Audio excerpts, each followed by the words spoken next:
Right, here's new golf student Eric. Here's his before technique. We got his after technique over here. This is the same day. He was having trouble with chipping and also pitch shots. You can see when he was coming through, this right hand would flip on the way through.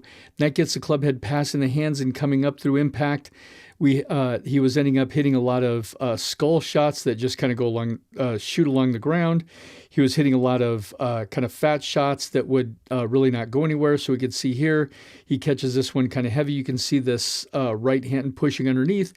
Then it was also a huge problem with his full swing. So if we just take a look here, when he would come through, this right hand pushes, and now this club head is coming up through impact. So it was also a huge problem with his fuller swings.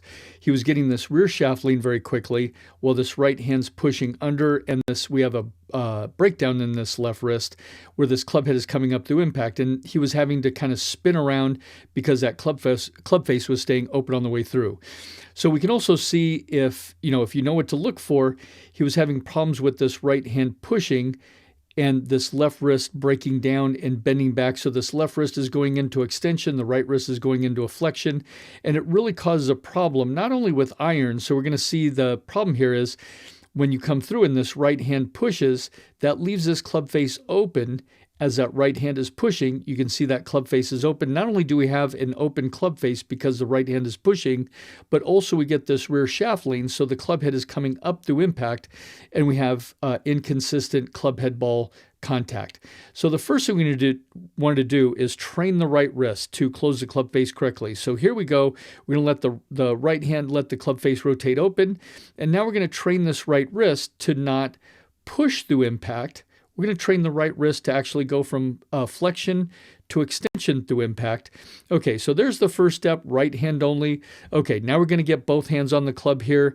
And now now that the right wrist is trained to help the left wrist, now we can see the new impact position here. When Javier comes into the golf ball, now we can see the hands are leading the club head through impact, and we can hit ball then ground instead of ground then ball. So you see now big difference in how the wrists are closing the club face. And now instead of this right wrist flipping through impact, we can see the right wrist actually is helping the club face close through impact. Okay, so now we get the club with no stick on it, and now we're going to train the hands. Remember, try to get that weight shifted over to the left foot. That's kind of one thing we're working on instead of the body spinning. Now we've got a club with no stick on it. We're going to train this right wrist to close the club face correctly through impact. And you can see he goes from a flexion in his right wrist to now extension in the right wrist on the way through. Not too concerned about making contact, just trying to get this right hand to try to close the club face correctly here.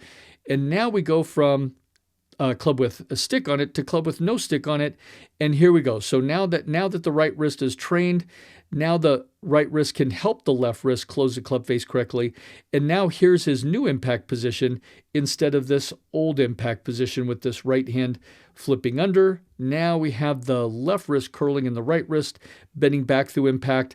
You can see now this post-impact position with this much better wrist position through impact.